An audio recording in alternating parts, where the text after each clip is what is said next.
Vamos falar agora, vamos mudar um pouco de assunto, vamos falar sobre um caso triste que aconteceu no Rio de Janeiro. A família do homem que foi agredido em Curicica, na zona oeste da cidade, vai prestar depoimento nesta terça-feira. A família de José Francisco Costa Vieira, de 32 anos, disse que ele foi vítima de homofobia.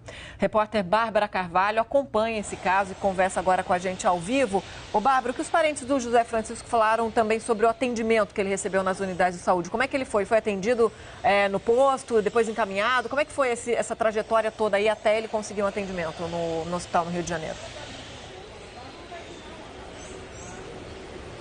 Bom dia, Raquel. Bom dia a todos. Olha, se não bastasse a agressão que esse rapaz de 32 anos sofreu, ele ainda teve que passar por uma peregrinação para ser atendido. Primeiro, a família levou ele para a UPA, Unidade de Pronto Atendimento da Taquara, que fica também aqui na zona oeste do Rio de Janeiro, da onde a gente fala ao vivo e onde ele também foi agredido, na região de Curicica. Lá na UPA, eles disseram que não poderiam atendê-lo, que não tinha estrutura suficiente. Ele estava com um machucado muito grande na cabeça. Depois a família descobriu que ele teve um traumatismo craniano, estava com parte da orelha rasgada e eles acreditavam também que ele estivesse com o braço quebrado. Ele tinha muitas dores por todo o corpo, muitos machucados. De lá, a própria família levou ele para o Hospital Lourenço Jorge, que fica na Barra da Tijuca, também na Zona Oeste. Ele foi levado para a sala vermelha, que é de urgência, mas a família percebia através do vidro que ele não estava sendo atendido. Uma das enfermeiras, segundo o relato do cunhado e da irmã da vítima, disseram aí que ele, na verdade, não estava sendo atendido e que esse era um período de troca de equipes, e por isso estava demorando. Enfim, chegou um médico, ele passou por uma tomografia, descobriram que o estado era grave e aí sim uma ambulância transferiu ele para o Hospital Miguel Couto, na zona sul do Rio de Janeiro. Lá sim, segundo a família, ele foi bem atendido, passou por uma cirurgia, cerca de mais de 6 horas e, segundo a família, agora o estado dele é estável, ele está na sala amarela, que é um estágio intermediário entre a UTI e o quarto, A gente conversou com a família aqui na porta da 32ª Delegacia de Polícia, na Taquara, e agora há pouco a família acabou de entrar para conversar com a polícia para prestar queixa sobre esse crime, porque a primeira informação que a polícia havia dado era que só a própria vítima podia fazer o relato, mas ele não está em condições, é claro, de falar, Ele sofreu, como eu disse, um traumatismo craniano, então a família veio procurar a polícia. A gente também procurou a Polícia Militar, que disse que a investigação desse caso é de responsabilidade da Polícia Civil, mas a gente voltou a questionar a Polícia Militar porque a família relatou que aquela área ali que ele foi agredido, em Curicica, ela está muito erma, muito escura, com pouco policiamento. Então a gente procurou a Polícia Militar, procurou também a Secretaria Municipal de Saúde, que ainda não informou exatamente qual é o estado de José Francisco Costa Vieira, 32 anos, trabalha numa farmácia nessa região aqui de Jacarepaguá também. Ele disse que chegou em casa a família dizendo: olha, eu fui vítima de um crime porque eu sou gay, porque eu sou homossexual. Foi isso que eles disseram, Raquel e Aline. Agora, Bárbara, a gente sabe que o preconceito está aí o tempo todo, Não é a primeira vez que esse tipo de ódio incompreensível se manifesta através da violência. Eu te pergunto se o José Francisco já tinha sofrido algum tipo de ameaça, algum tipo de violência como essa, esse tipo de espancamento horroroso, por conta da orientação sexual dele. Aline, ele não tinha sofrido propriamente uma agressão, mas ele tinha muito medo de andar pela região, pela insegurança e também porque a família relatou que há cerca de 2 meses, um vizinho deles, que também é homossexual, foi vítima de agressão por parte de um grupo de rapazes ali da região. Inclusive, a polícia agora vai investigar se é o mesmo grupo, porque segundo os relatos do próprio José Francisco, ele foi agredido por 5 ou 6 homens. Então, pode ter sido o mesmo grupo que atua ali na região. Então ele tinha esse medo e dizia para a família que preferia voltar para casa pela manhã, quando estivesse amanhecendo, do que à noite. Então ele ficou nesse bar. Segundo a família, ele não usava drogas nem bebia, mas ele gostava de cantar no karaokê. Ele ficou nesse bar até cerca de 4 da manhã e depois voltou para casa quando o dia já estava clareando. Quando ele chegou para pedir ajuda para a família, era cerca de 5h20 da manhã, Aline. Então ele tinha esse medo, sim, e por isso o cunhado dele, conversando aqui comigo, disse que gostaria que esse caso não fosse mais um caso para a estatística de crimes homofóbicos e que sim fosse um caso para ficar como um crime do passado. Vamos ouvir então o que disse o cunhado da vítima. A família, ela fica, a primeira momento é o estado de choque, né? A gente se quer cuidar. Depois vem aquela ânsia de revolta, por quê? Pelo nível da segurança pública hoje, nós sabemos que vai se tornar uma estatística, né? É essa sensação que nós vemos. Os crimes vão acontecendo, esses crimes de homofobia vão acontecendo e a família, no momento, ela tem aquele ânsia de cuidar e depois nós sabemos que nos entristece é a certeza que vai virar uma estatística, apenas isso. Então, quando nós tentamos procurar a imprensa, é exatamente nesse sentido, tentar ver se esses crimes deixem de ser estatísticas para virar uma realidade do passado. Obrigada, viu, Bárbara? A gente volta com você a qualquer momento se tiver alguma novidade dessa investigação da polícia. Bom trabalho.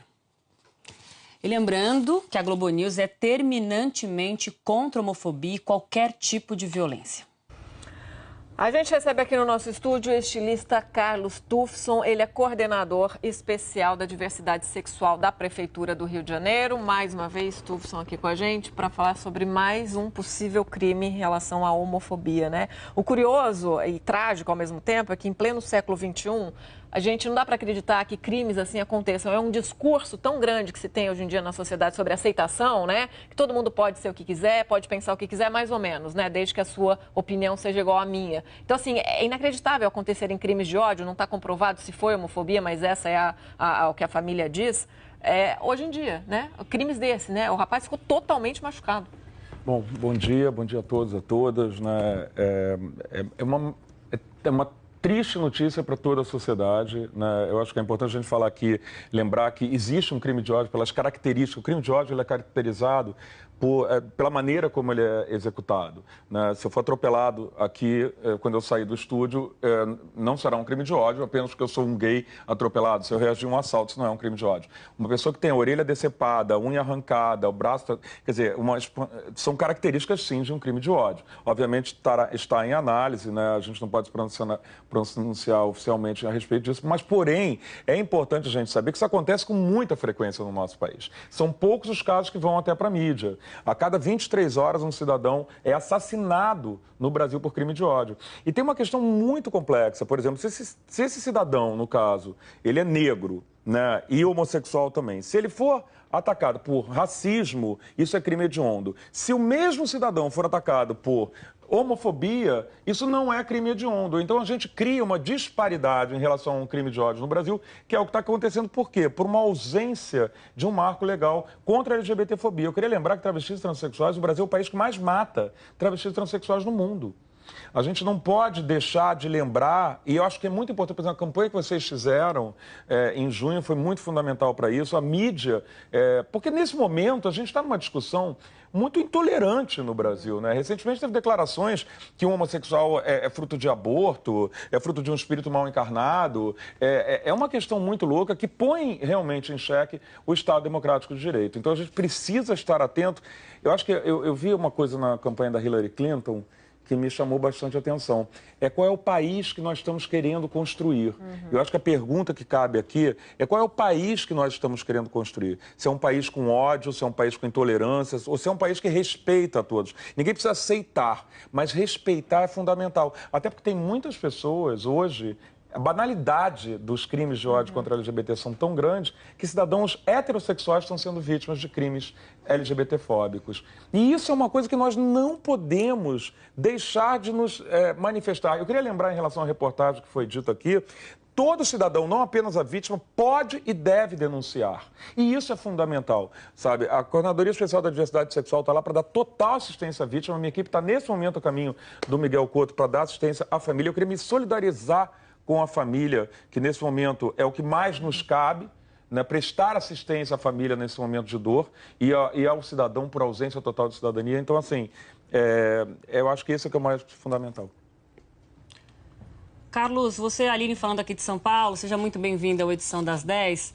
Queria retomar essa história que você falou do marco legal, porque a gente precisa lembrar que tem um projeto de lei, que é o projeto de lei 122, que altera a lei do racismo, né? Ele já está tramitando há mais de 10 anos no Congresso Nacional, chegou a avançar na Câmara, depois parou no Senado, uma parte de uma bancada lá do Senado, que é um pouco mais conservadora, barrou esse projeto.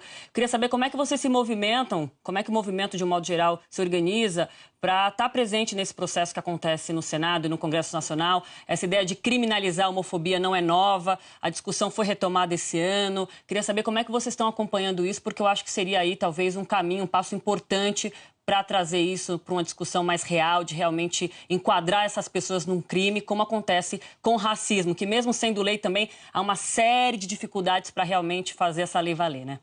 Não, com certeza, mas indubitavelmente o marco legal tem pelo menos o aspecto pedagógico na sociedade. O PLC 122, ele originalmente da deputada Yara Bernardes, do PT de São Paulo. Foi um projeto que passou na Câmara, aprovado pelo atual presidente da Câmara, Rodrigo Maia, na época do PFL, né, quando ele foi aprovado na Câmara. Tá? Entenda que é muito importante a gente lembrar também os avanços todos de direitos humanos, eles nascem no Rio de Janeiro, e o deputado, como representante, na época presidente do PFL, usou das prerrogativas parlamentares para encaminhar esse projeto e ser aprovado. Ele, no Senado, ele foi lá, ficou um tempo... Ele chegou a ser relatado pelo senador Paulo Paim, do PT, um excelente parlamentar, quero deixar aqui meu testemunho público pela atuação parlamentar do senador Paulo Paim. Porém, né, houve uma... Eu não sei como usar isso de uma maneira mais fofa. Houve uma manobra regimental do governo para retirar ele da então Comissão de Direitos Humanos do Senado, quando ele estava sendo relatado pelo senador Paim, para levar para a Comissão de Código Civil, onde ele foi arquivado. Esse projeto hoje ele encontra-se arquivado. Está uma discussão sobre recolocá-lo, não esse, porque não pode mais, né, para recolocar um outro projeto em votação. Eu acho que quem perde com isso é a sociedade. Né? Quando a gente permite que questões de cunho religioso, como a gente falou aqui, sejam interferidas no Estado democrático de direito, o resultado é que famílias perdem seus filhos, seus enteados, amigos. Há décadas no Brasil e nada é feito. Eu queria lembrar que a grande demonização que foi feita do PLC 122 é porque dizia que ia proibir, na verdade, pastores religiosos, né, de pregarem contra a homofobia. Eu quero lembrar aqui que a lei brasileira proíbe você atentar contra minorias. Então, um pastor não pode pregar contra negros, não pode pregar contra mulher, e também me parece justo não poder pregar contra homossexuais. Não, pastor, o que me parece ninguém, meio... Não, nem para ninguém. Ninguém. O que me parece meio louco é a gente pleitear que alguém possa ter o direito de incitar o ódio contra minorias baseado no princípio da liberdade religiosa, porque a liberdade religiosa não diz nada disso. Exatamente. É uma outra questão que também é deturpada, né? Que a gente tem que analisar também de uma maneira bem mais clara e com mais debate em relação ao que é dito ou ao que se quer dizer, né? Agora, numa questão prática, não existe essa lei, como você falou, em relação ao racismo, impede igualdade com a homofobia. Agora, na prática, o que o cidadão pode fazer? Ele também tem dificuldade de denunciar? Ele pode denunciar? Quando ele denuncia, o que ele recebe como resposta? Também tem o preparo de quem recebe essa denúncia, que muitas vezes não é o ideal, né? O que a gente pode analisar é assim, eu tenho 21 anos de militância, tá?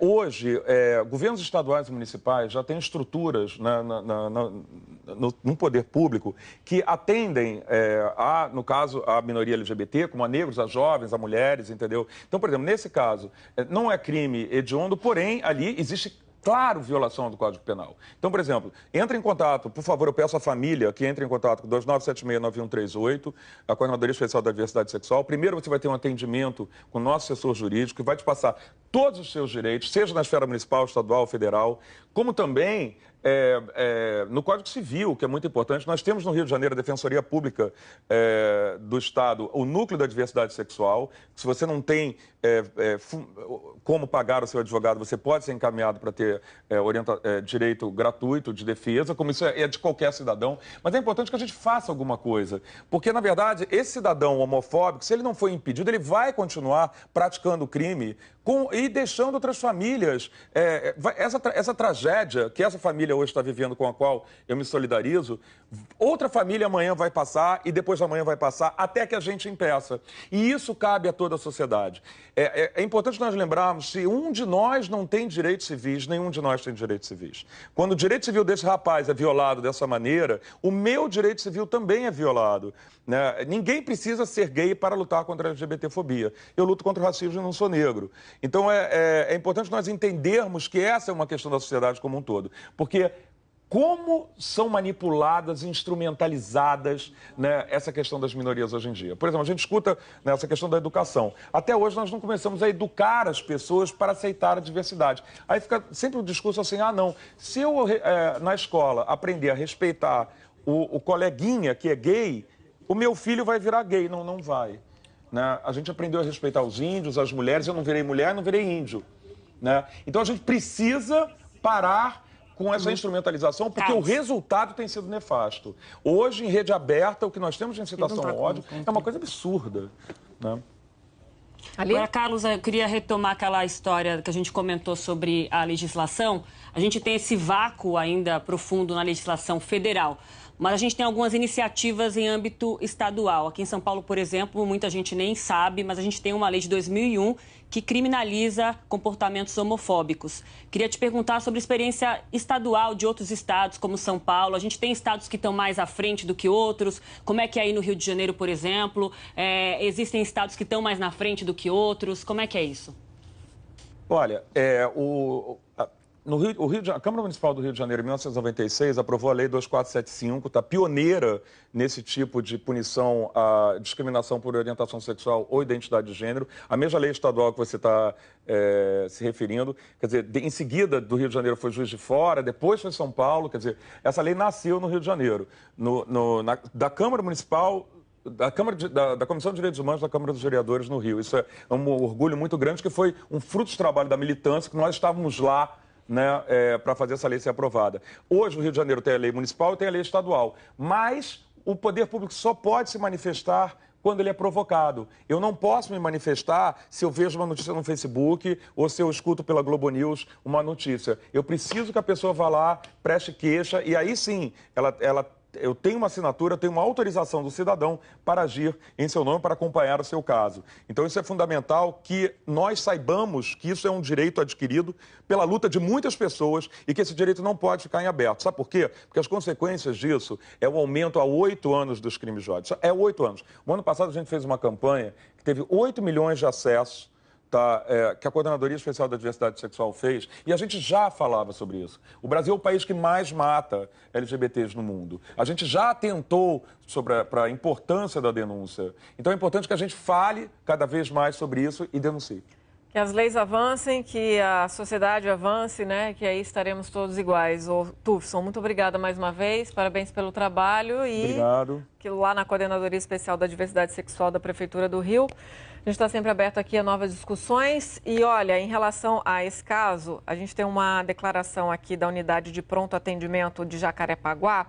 A direção da unidade informou que não há registro de atendimento ao paciente José Francisco Costa Vieira na unidade e que vai apurar para verificar se houve falha no atendimento.